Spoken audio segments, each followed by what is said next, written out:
What's up, everybody, and welcome to a new episode of Hooked on Sports here on Apple Podcast and Spotify and YouTube, or wherever you get your podcasting, casting, or video streaming services. My name is Sean Flynn, and thank you so very much for listening to the podcast today. So, we have a special edition of Hooked on Sports coming up for you today. So this is recorded the evening of Wednesday, the 18th. This will be published on Thursday, the 19th. And in today's podcast, today is the day before the spring training baseball commences across Major League Baseball. We have 5 games, spring training games, coming up on Friday, in Grapefruit and Cactus League action across Major League Baseball. So, I thought it would take time for us to get away from all the stuff with the MLB shenanigans with Tony Clark resigning in disgrace over things that transpired with an affair and like internal workplace violation stuff, but and the legacy that he left behind, which isn't one to necessarily write home about. So let's go through. So what we're gonna do is I have over under numbers, all from FanDuel. I'm gonna go through each team, go through each division. I will go through each division one by one, and I will get you'll see, and if you're watching on YouTube, you'll see to the right of your screen the projected over unders for every team in that division, and I will give you my picks for over under for each of the of 5 teams of the division. So we have what is the most, I think the most loaded of the 6 divisions in baseball. So I'm going to start with the American League East, and I particularly want to start with the Baltimore Orioles because their over under is 86 and a half, and the Orioles beefed up their lineup a lot. They added Taylor Ward in a trade, which I think was a sneaky good trade. That they of course brought in Pete Alonso and his 40 plus home run potential on a 5-year contract, but 86 and a half, I kind of have to go with the under here because the pitching staff concerns me a lot. So because with the injuries and all that stuff. But I mean, you can hit you can hit home runs all you want, and that's what this Orioles team is built to do. So when you have when you bring in a couple of 30 home run candidates, when you have guys that are already part of part of the system there, like Gunnar Henderson, Adley Rutschman and Jordan Westberg. So those are the types of players that should be producing and raking down across that lineup. But man, that I'm a little still have question marks about that rotation. It's okay, but it's not spectacular. The bullpen, we're gonna have to see how that transpires. That they brought in Ryan Helsley to be their closer, so we need to know which version of Ryan Helsley we're gonna see. So I'm gonna go with the under here for the Baltimore Orioles. For the Boston Red Sox, their over under is at 87 and a half, and I have the Red Sox over 87 and a half. And I know this comes on the heels of the Red Sox losing Bregman and Bregman's is such an irreplaceable player, and I thought it was a mistake for the Red Sox to let him go. But I think for Boston, I think they have the best rotation in the American League because when you factor what they have, um, in Boston with Garrett Crochet so with what with they brought in Ranger Suarez in the offseason. I thought that was a terrific move.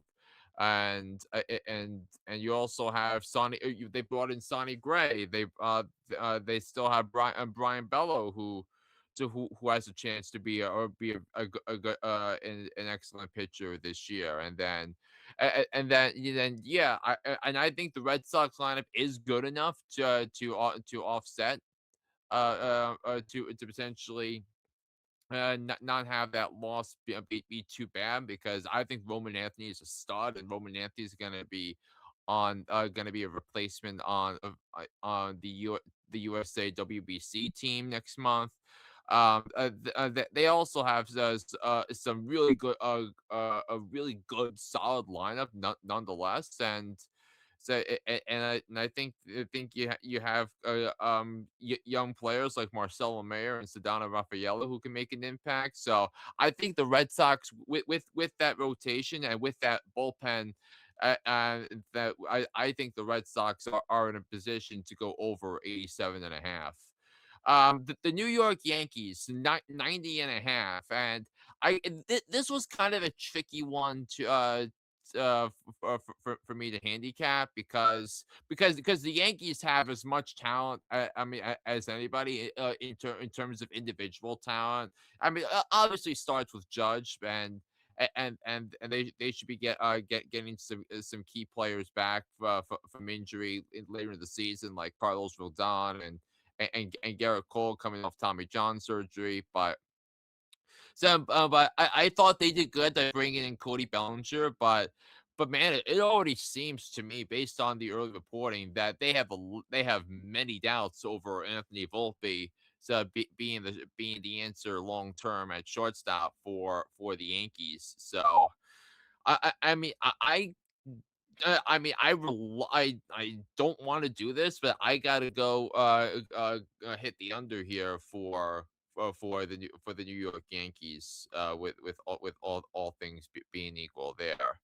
So how about the Tampa Bay Rays? I have the Tampa Bay Rays under 76.5. And these are concerns about their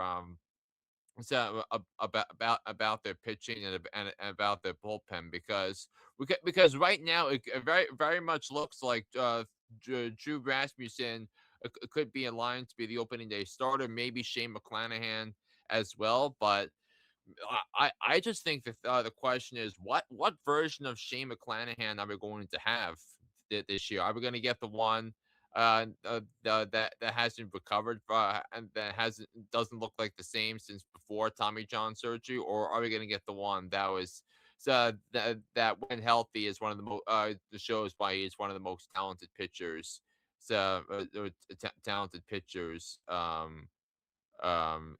in the league. So I'm gonna go with the under here for the Tampa Bay Rays. And then the Toronto Blue Jays at 87.5. I'm going to go. I'm reluctantly going to go the under here as well, because there are obviously some things you have to ask yourself if you are is that if you are a fan of if you are a fan of the if you are a fan of the Blue Jays. So I mean, because losing Bo Bichette, I think is such a big deal.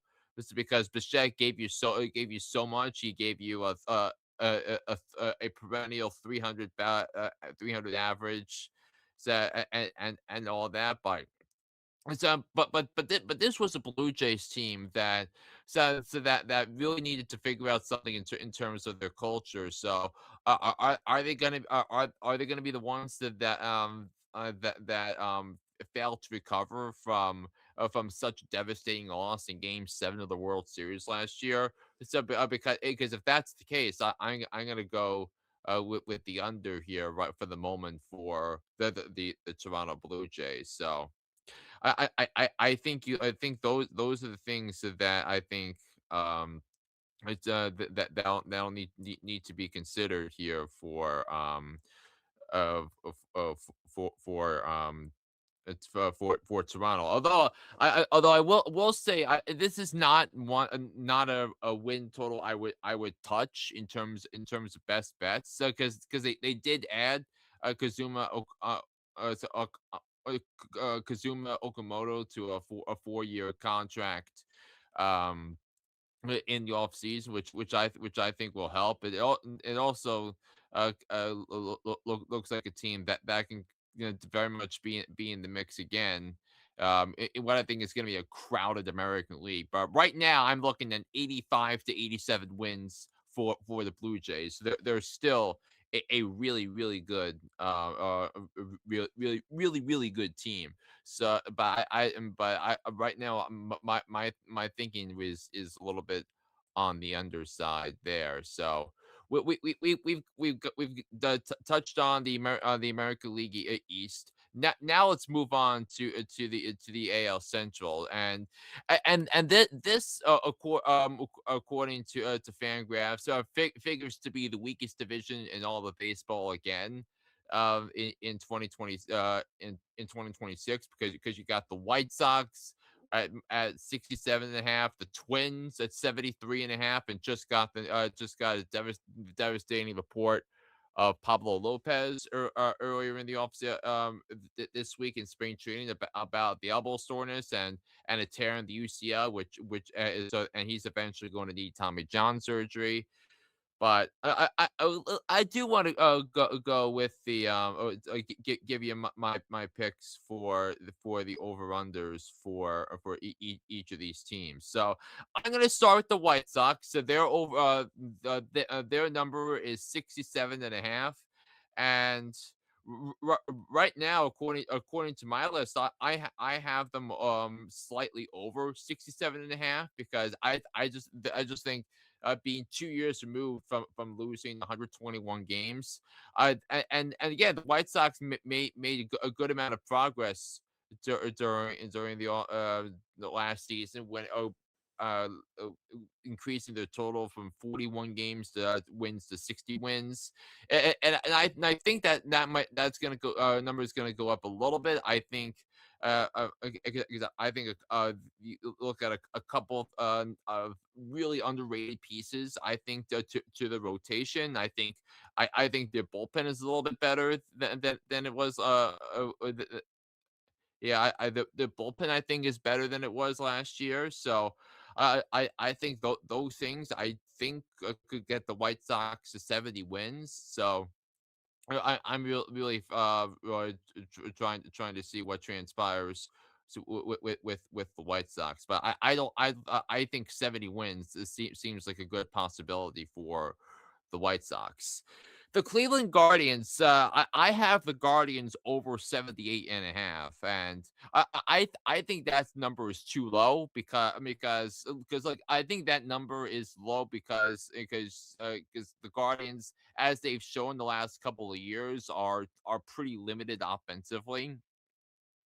It's because I just seen with how teams were trying to pitch around Jose Ramirez, that's what the Tigers' strategy was, in knocking them out of the playoffs last year. But I think the Guardians are, you can't discount Cleveland at all, despite not having as many resources as other teams in baseball. Like, they've talked about, like, a huge gap between the Dodgers and the Guardians, and the Guardians talking this week about the huge gap, between the small market teams and the big market teams. But listen, I can't diss on Cleveland's roster at all. Because they have, they have, they still have, despite all the Emmanuel Clase stuff, an excellent bullpen. So I think the rotation is going to be really good this year, and they play great defense, and they probably have the best manager in the American League, in Stephen Vogt. So I think, with the manager, pitching, speed, and defense. And also, remember, Stephen Kwan, is on that team as well, and is going to be 29 years old this year. I think the Guardians are going to be in the mix for a wild card spot in that division. So the Tigers, I have the Tigers over 85.5, and I think you look at the Tigers, and really the strength of their team is to me is gonna be their starting pitching. As long as they don't as long as they don't trade Tyreek Skubal, and I don't think they're going to trade Tyreek Skubal but before the trade deadline this season. So, in terms of the Tigers, I think you look at that top four in the rotation, maybe the whole rotation, it is as deep it's as good as anybody's in the league in the AL right there with Boston and Seattle. So they continue to have get some superb players in that lineup when you're looking at Kelly Carpenter and Riley Green, and they also signed Kenley Jansen, who if I'm not mistaken is I don't know if it's him or Chapman, but the active leader in saves um this season going into the season among active players, but they have an outstanding pitching staff, and I think 85.5, I feel like that they're going to win closer to 90 games this season, and I think they're going to learn a little bit. They learned a little bit from not hanging on to the AL Central crown after being the best team in the American League the first 4 months of the season. The Kansas City Royals, I think they're going to be going to be a decent team as well. I have them over 82.5 wins. Um, because I think they have I just think there's a good vibe around Kansas City this year because I think the top of the lineup it is pretty is excellent with Miguel Garcia, Bobby Witt Jr., Vinny Pasquantino at the top of the lineup, and then then you of course have Salvador Perez, Jack Caglione, who I think could be is going to be a threat to hit 30 bombs this year. But the Royals actually have a pretty nice lineup, and I think it plays to the strengths of their team. I'm pretty sure they moved the fences in a little bit this year, so I think that'll help with the power numbers from Pasquantino and Caglianone. But I think the pitching is pretty solid. I think you also when you look at Cole Reagans and what he did last year, if you look at Michael Waka and Chris Bubich, so I think those things are going to help out as well for Kansas City. Now, the last team on my list is the Minnesota Twins. So their over/under projection is at 73.5, and man, that Pablo Lopez injury news was so devastating for the Twins. So he has a torn ligament. So he tried come back the second half of the season and pitch, but then only to have him his elbow blow up like this. So that's such a bad feeling if you are a fan of the Twins, and I'm just not inspired by this team at all. The Twins still have some questions with ownership. They don't have depth in their starting rotation, and I just think and I just think their bullpen it's going to be one of the worst in the American League. So I'm not off and nothing about the Twins gives me reason to believe because I think Byron Buxton and so Byron Buxton and Josh Bell is Byron Buxton, by the way, is 32 years old. And I mean, I kind of like that that they added Josh Bell, but if that's the only notable move they made, they also brought in Victor Carantini to be their DH and be the backup catcher to Ryan Jeffers. It is so hard for me to get excited about this Twins team, man. I just think it's gonna be a long season for the Minnesota Twins, and I could very much see a scenario where they wind up with the worst record in the American League at the end of the season. So on to the AL West. And I think you have an interesting dynamic shaping up in that division because you look at what Seattle did last year. They said they were 8 outs away from going to the World Series for the first time in team history last year, in their 49th season. So the Mariners are now in their 50th season, so have one of the highest over unders in the American League. But let's start with the Athletics. So I have the Athletics over 75 and a half because and I actually think the A's are actually going to be a good team this year. I think they're going to be in the mix for the playoffs this year. I mean, because they have some really good talent. And I think that can that has several impact players in the lineup. But if you think about if you think about the rookie, think about Nick Kurtz and what he did. So they signed Tyler Soderstrom to that contract extension. They got a great season from Shea Langoliers, and they also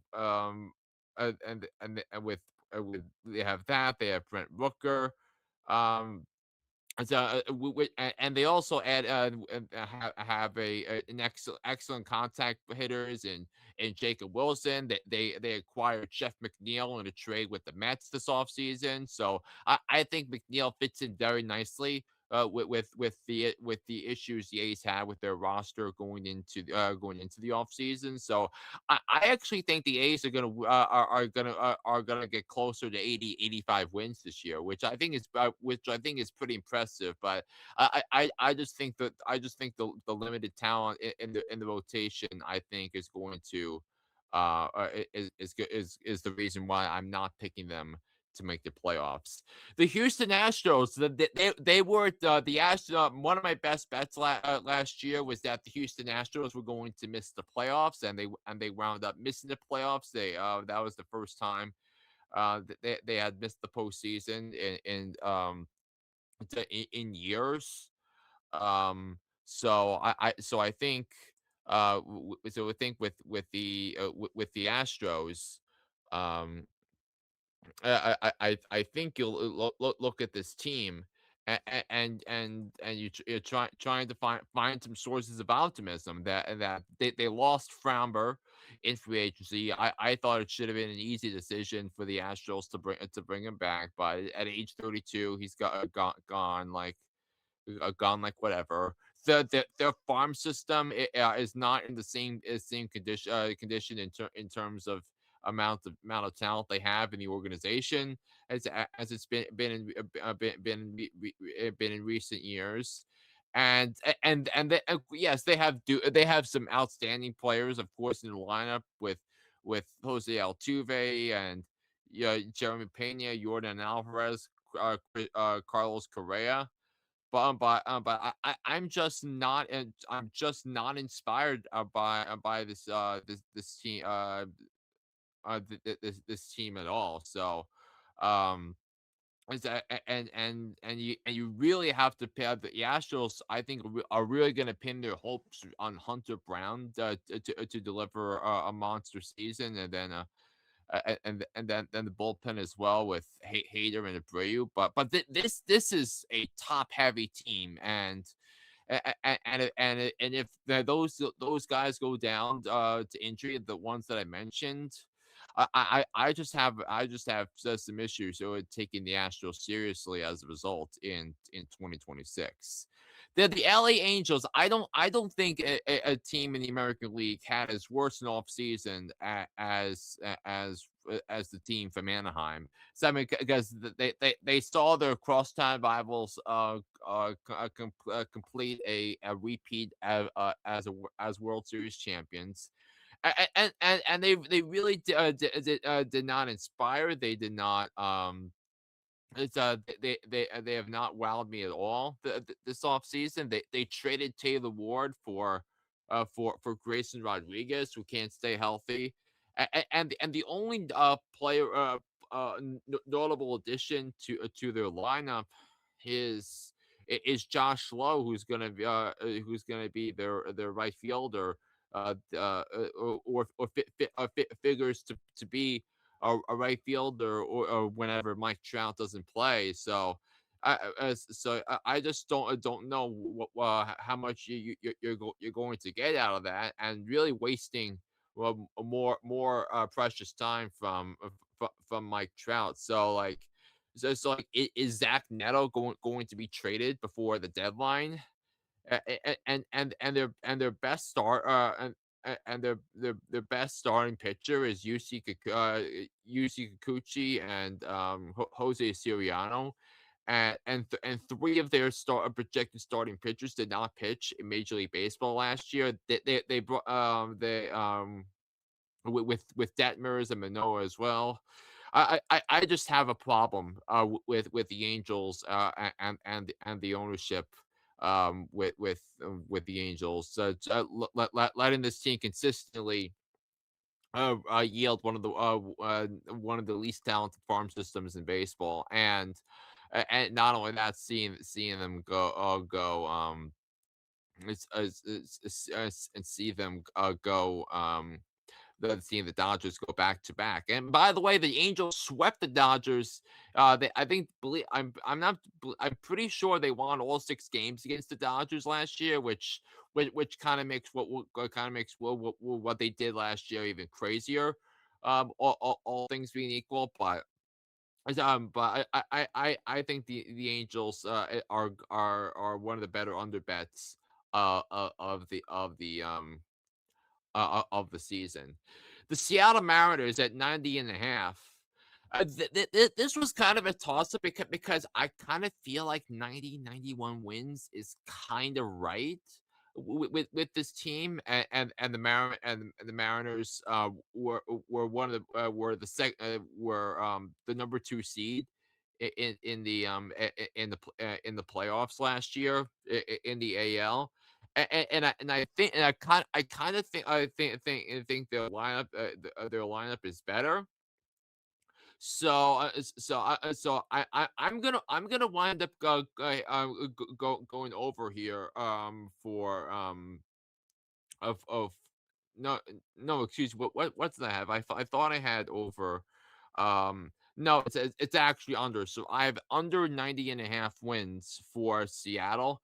It's because I think losing Gino isn't great. Losing Jorge Polanco, and I know Polanco, what was mad the last in the summer before coming in with that big hit to knock out the Tigers.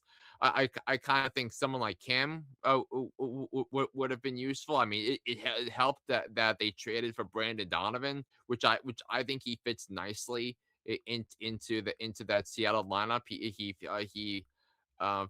fits in. He's probably going to be the opening day third baseman. So I think you kind of have to stress the positive of that for Seattle. But I still think at the end of the day, Seattle's going to win the division. But right now, I feel like 88, 90 wins feels about right with this roster. So I'm gonna go with the under here with Seattle. The Texas Rangers 83.5. I actually think Texas is gonna be is gonna be the biggest threat to Seattle in the division. It's because like they had lost so many one-run games this year or last year because they had problems hitting. I think the Rangers are going to bounce back this year. I was stunned that the Rangers couldn't win all those games when they had the chance to, but um But I do think the Rangers going to be are going to be a very good team this year. I think the Rangers this is one of the better bets because again I think 88, 87, 89, 90. I think feels right with Texas this year. So that you have some length in the lineup, which I think you like to see. I think Brandon Nimmo going back to being the leadoff hitter, I think is a better fit for him a better fit for Texas because he draws a lot of walks and he has guys like Wyatt Langford and Corey Seager and Jock Peterson behind him that can bring him in to score. And then you look at the rotation. They still have Jacob Degrom, so who has had a normal offseason, which I think is good news for him. So they still have Nate Eovaldi. I really like the pickup of Mackenzie Gore in that trade with the Nationals. And I think if there is a weak spot on the roster, I think it's the bullpen, but they played really good defense last year, so I'm gonna go over 83.5 for the Texas Rangers when it's all said and done here with that. So now on to to the National League and the NL East. So this is kind of a fascinating division in terms of the makeup and the structure of that because you could see Washington have a variety of different outcomes. You could see Miami have you could really see a variety of most of these teams having some pretty some a huge variation in outcomes because like who would have thought the Marlins would win 79 games last year. It's after the way Clayton McCall coached the first month, and really got the Marlins into such a deep hole, and they managed to play as well as anybody for a few for the last 4 months of the season, which I kind of think is a positive here. But let's start with the Atlanta Braves. I was originally planning on hammering the over 88.5 for Atlanta this season, but man, I just think the rotation is scary if you're looking at the Braves because the Braves have a Spencer Schwellenbach issue because with his elbow and with his arm. And I also think I think you look at at Hurston Waltrip, who is another talented piece of that of Braves pitching staff, and he has bone spurs, and he's gonna go undergo arthroscopic bone spur surgery on Monday. So already the Braves are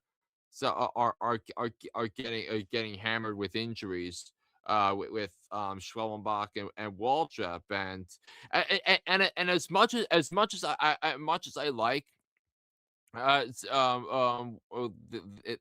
much as I like this team. I'm obsessed as a baseball fan with Ronald Acuna Jr. I think he's gonna bounce back.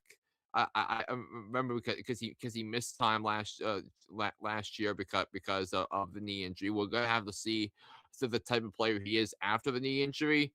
So, but man, he is such a fun player to watch. But Matt Olson's gonna be 32. Jurickson Profar, so a full season out of him. Drake Baldwin, in there as well. And then Austin Riley, Ozzy Albies as well. You have a solid lineup. And I think not because I feel like with this team, 85 wins seems right, and I think 85 should be good enough to make the playoffs in the National League this year. So I'm gonna go under, but I think the Braves wind up making the playoffs in what I think is going to be a competitive National League. this season. The Marlins at 72 and a half. I'm gonna hit the over on this because look, the Marlins Pythagorean win percentage was record win loss record was 7 below their actual record. So I think conventional wisdom says that they're gonna be pulled back to the mean. But I just think the Marlins finally have adults in the front office. I thought Peter Bendix did a nice job this offseason. With the things that he had, and I really like some of the additions that they've made to the roster. So like Pete Fairbanks to be their closer. I think he is such an underrated pitcher. They brought him in from Tampa. Like, I think Christopher Morel could be a good piece as well. But the Marlins have some as interesting players and interesting top of the lineup when you look at with Jacob when you look at Jacob Marcy when you look at when you look at Xavier Edwards and Kyle Stowers of the season he had. They have a young, fast team that I think could pose some problems, like what the Marlins did with the Mets last year. So I like the over 72 and a half for the Marlins this year. I think they're gonna be better than people think. The Mets at 90 and a half, and I'm not saying this as a Mets fan. I think the Mets are the team to be, and in my years of making preseason predictions, the last time I picked the Mets to win the division before the season was 2017. So right, and that's gonna be my pick this year. I think the Mets are gonna be the team to beat in the division. I mean, and it's stunk as fans who are attached to the team. So it's of the ones the or I would call them the 162 fans, so the fans that are actually invested with this team every day, and ride the waves of the season.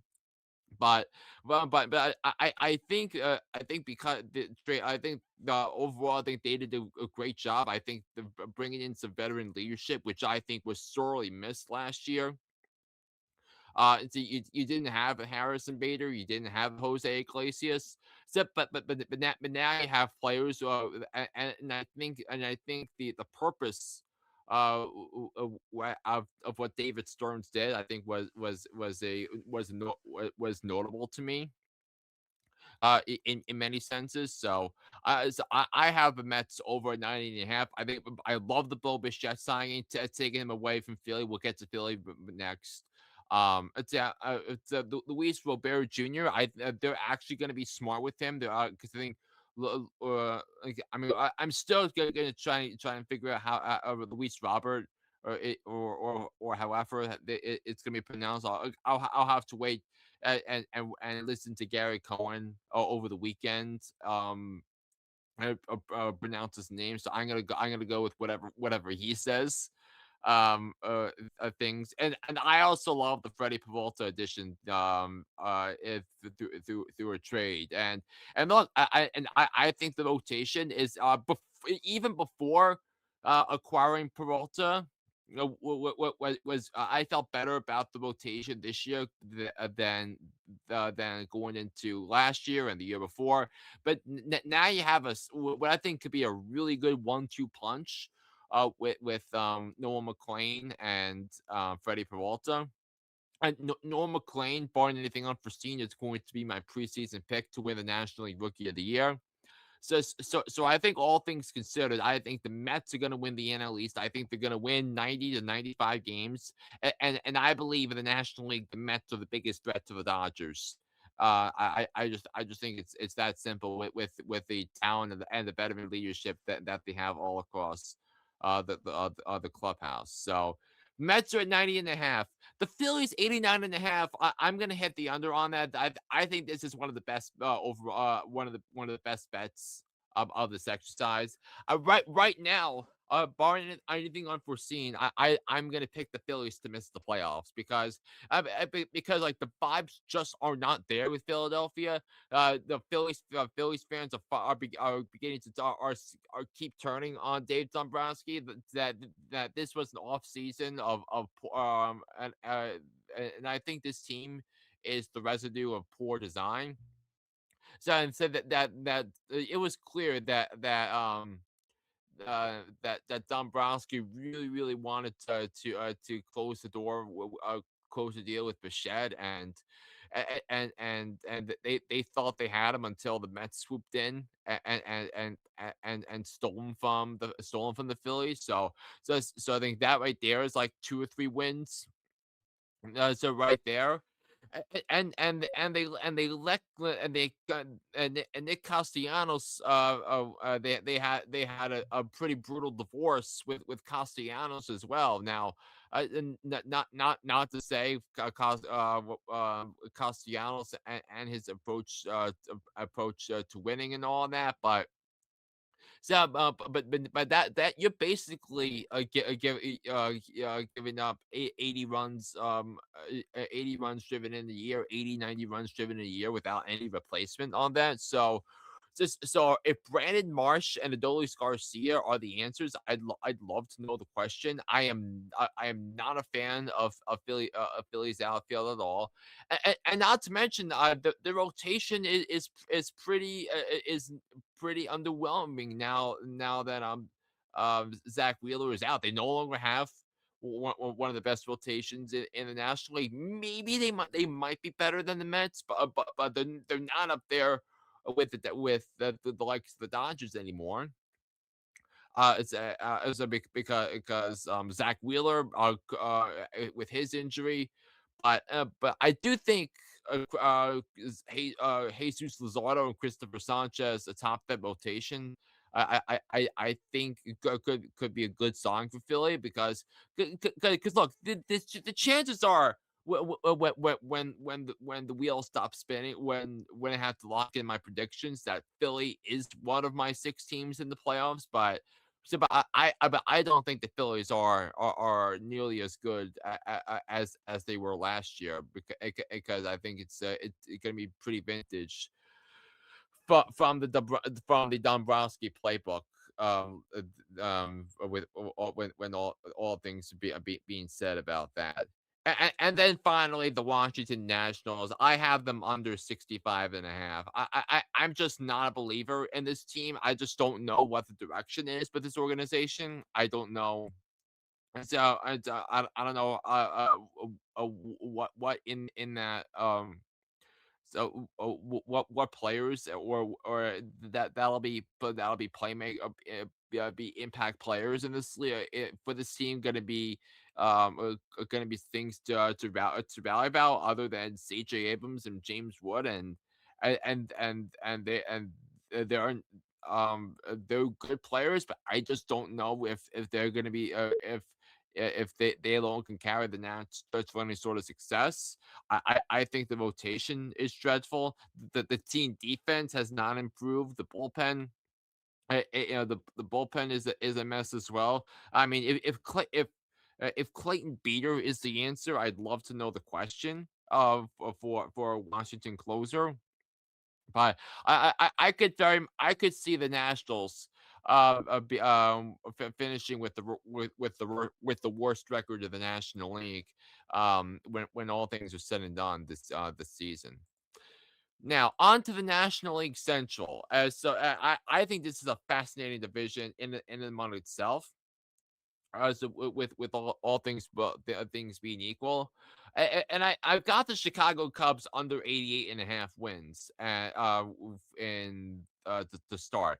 And look, I think that losing Kyle Tucker was obviously that was a monster deal, and losing him to of all teams, the Dodgers. And I still think that they still have a pretty good solid team around them. Well, with what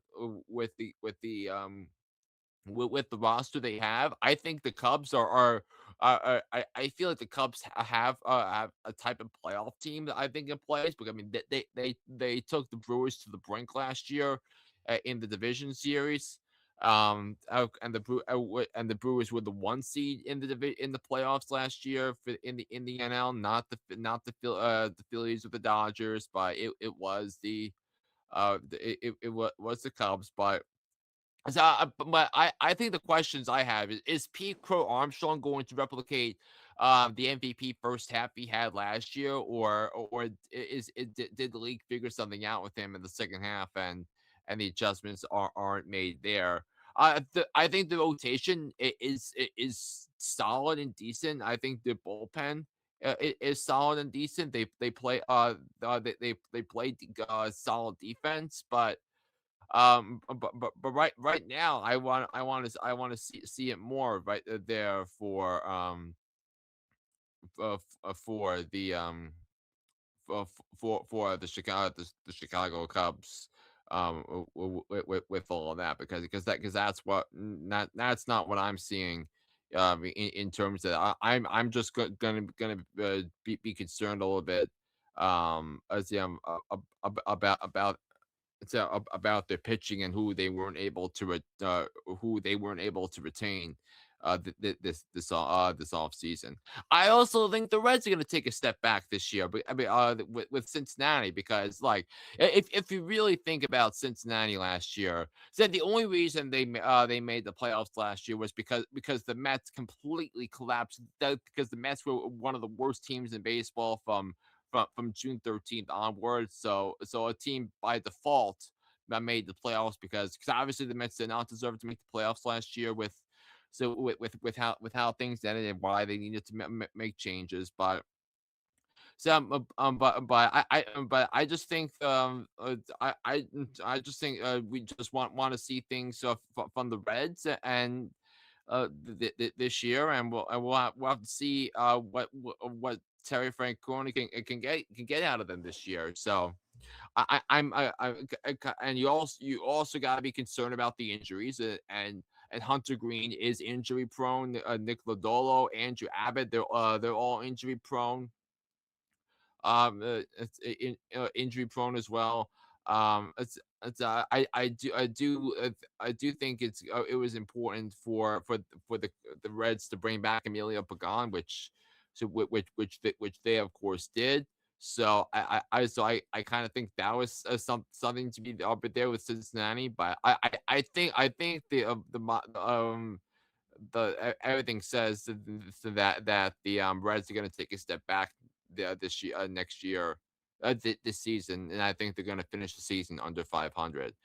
The Milwaukee Brewers at 84.5. I can't not pick the over here because if you think about the Brewers, I think there's some to be said about Pat Murphy as well, like what is Stephen Vogt with the Guardians, that he might be the best manager in the National League. So all things being equals there. So and with the Brewers, they won 97 games last year. I don't know if they're going to win 97 games this year. I think it might be close. I feel like 85 to 90 seems about right for this Milwaukee Brewers team. So, but you also have to think that the amount of the youth movement with Milwaukee, despite losing Freddie Peralta this offseason, despite losing uh, yeah, I think Freddie Peralta was of course the biggest subtraction for this Brewers team, but this was still a pretty good team. So and that you still you they I like that they brought back Brandon Woodruff. Said they had the sensation last year that was Jacob Mizorowski. So they have Quinn Priester who won you a bunch of games last year, and they might have the best one of the best 1-2 bullpen punches in the National League with Abner Uribe and Trevor McGill, and they have Jackson Churio, who is a stud. So, and they have excellent contributors I'd say with Joey Ortiz and Sal Frelick, and William Contreras, Bryce Terang. So they're still a well coached team. And right now, I think the Brewers are going to be the team that wins the division once again because of their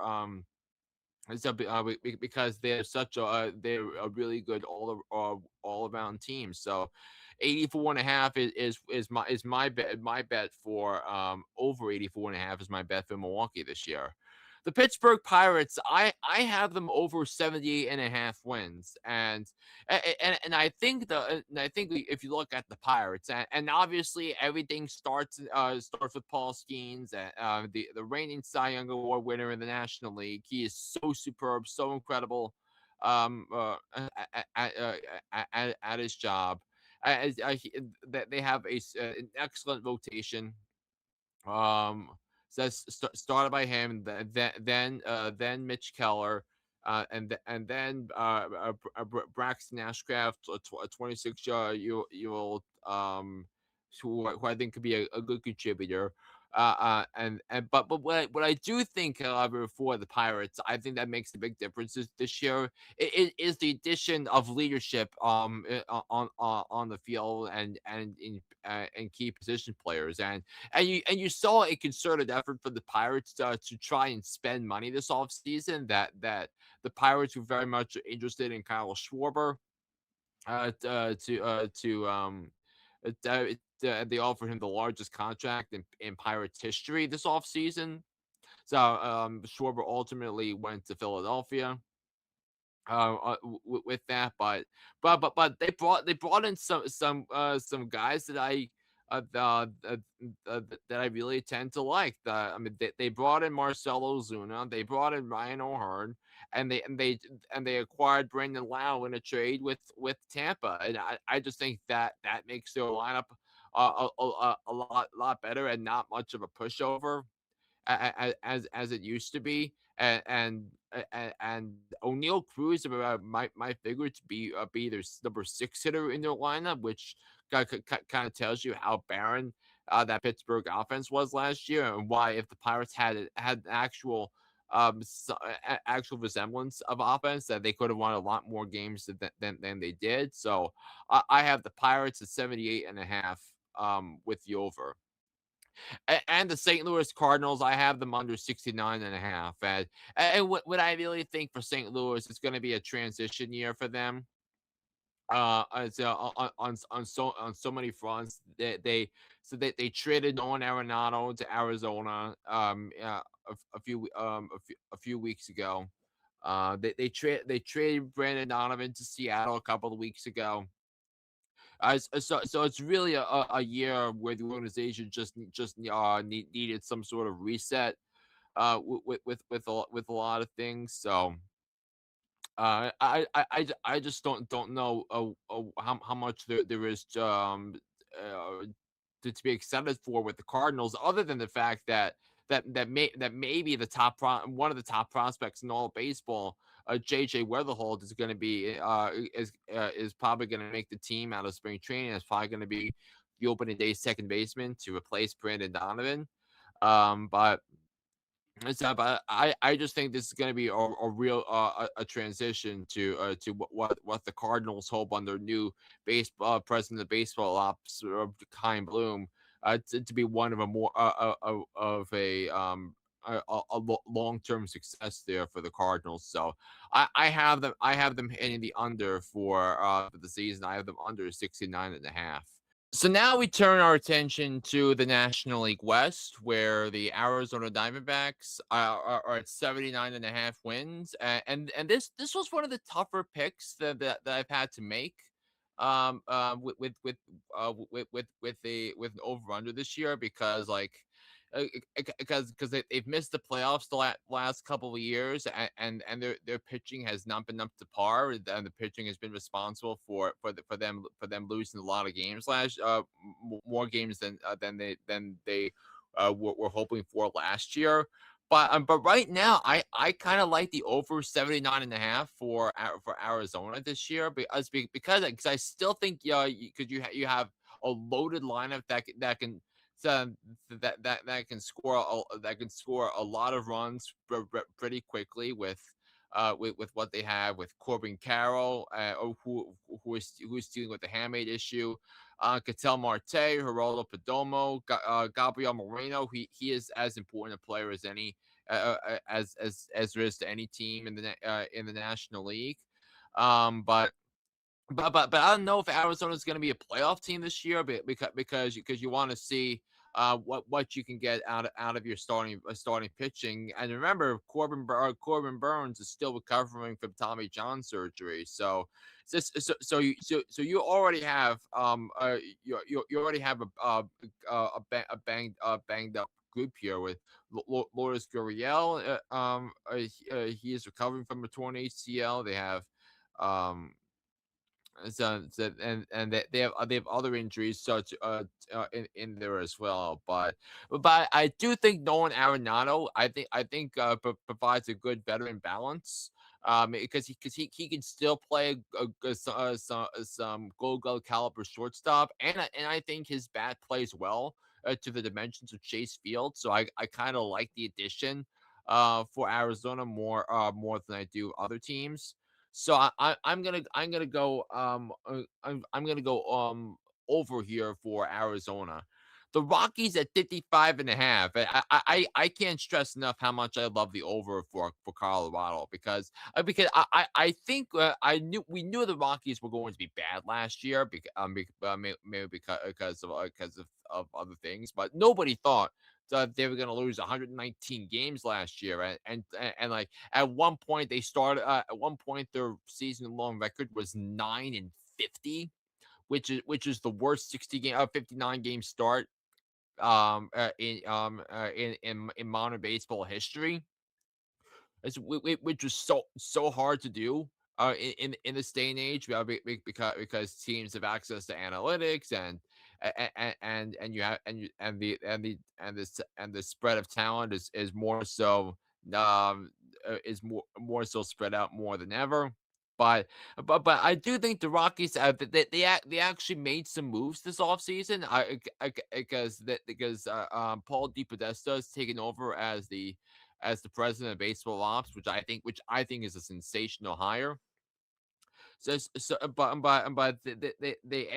actually added some notable players to the pitchers to their rotation. I think Michael Lorenzen and Jose Quintana, I think are excellent additions to Colorado with what they have, um but it's gonna be tough for them to replicate them losing 119 games again. I think 60 wins, maybe 62. I maybe avoid a 100 loss season, possibly, but I just think 55.5 is a little too low, I think, for Colorado. So I'm gonna hit the over there.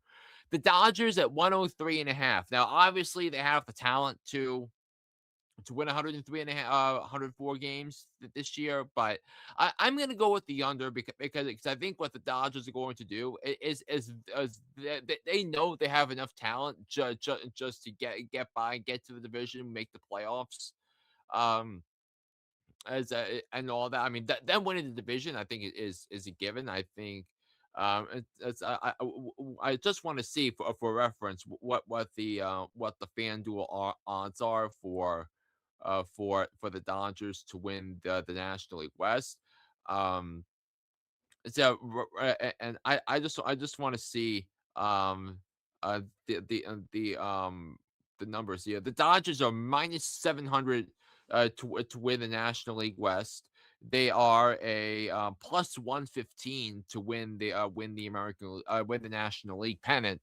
So I think it's all. But I think the Dodgers season is going to be judged on whether or not they win the World Series, like it's been the last couple of years. But I'm gonna go the under, because I think they're gonna conserve energy, and then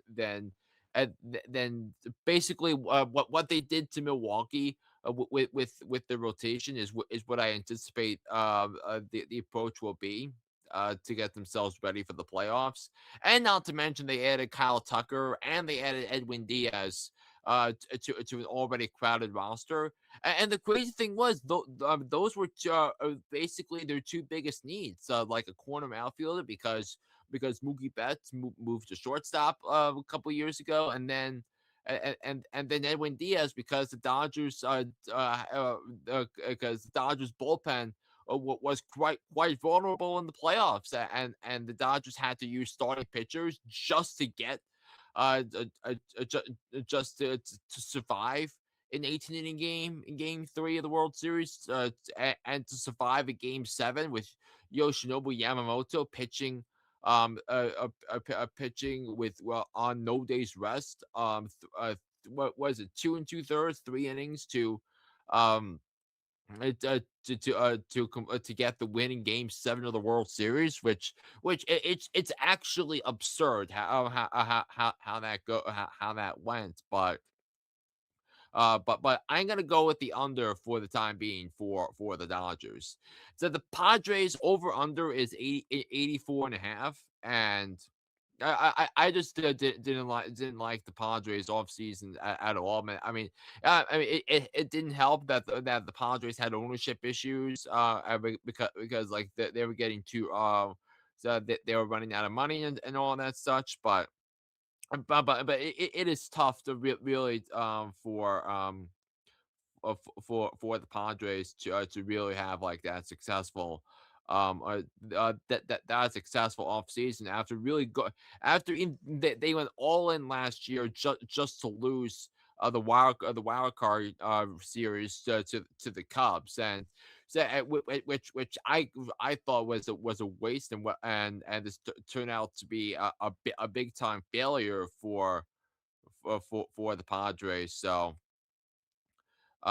it's yeah, but in terms of basically what the Padres have on their roster now, that they had to let go of Dylan Cease, they lost Robert Suarez, they lost Luis Ariz, they lost Ryan O'Hearn, who was one of the two pieces they got in a trade with Baltimore as the Orioles were selling at the deadline last year. And then I'd say and then a lot, and then some other things as well in terms of their rotation, and with the pitchers they have that are dealing with injuries. So I think the Padres are going to go under 84 and a half this year, with all things being there, and Mike Schilt not being there anymore. I think they kind of downgraded the manager too. So I'm gonna go 84 and a half for the Padres. I'm gonna hit take the under and have them miss the playoffs, and then the San Francisco Giants. I mean, I'm higher on the San Francisco Giants this year than most, because I think they have a really a solid, well-rounded team. Um, and the over under is 80 and a half, and I think the Giants. I feel, listen. I'll give you that to give you this. I feel better about the Giants than I feel about the Cubs. I feel better about the Giants than I feel the Philadelphia Phillies. I feel better about the Giants than I do the Padres, the Diamondbacks, the Reds. I think they have a solid team around them, and I think they can win 85 to 90 games this year and make the playoffs. I mean, that's how much I like this team a lot. I think Luis Arias with his contact, I think it plays well at Oracle Park. Harrison Bader, that they needed someone to play center field defense, which I think which Bader of course does. And they added Tyra Molly and Adrian Hauser, a couple of bounce back candidates onto a rotation that has Logan Webb and Robbie Ray. So and also, not to mention that they have a fiery manager now as well, with Tony Vitello, who comes over from the University of Tennessee. I kind of think this is such an unorthodox hire, but I kind of dig to like it, and I think and I think and I think what the so what the manager is gonna do and what he's gonna say. What Tony Vitello is gonna say. I think it's gonna be one of the more fun stories to follow across baseball this year, and we want to see if that college to MLB pipeline is going to be something that works. I mean, we've seen it with Pat Murphy in Milwaukee. Now Buster Posey, the president of baseball ops, hopes and oh that Tony Vitello can do the same in San Francisco after having to make a managerial change in San Francisco as well. So you have that as well. So spring training action begins tomorrow, and it's gonna go all across. Everyone's gonna have a game under their belts by Saturday, and I think it's gonna be a terrific season for Major League Baseball. So I can't wait for it. We're gonna try we're gonna try and try and get all the lockout noise out of the way and the CBA stuff because those clouds are definitely going to hang over the season. So I think baseball fans have to be prepared for that. But I think this is going to be a great season, and I'm looking forward to start following you and give you my takes as the season goes along. So until next time, this is John Flynn saying so long, and I'll be back here on the podcast next week. So take care, everybody, and so long.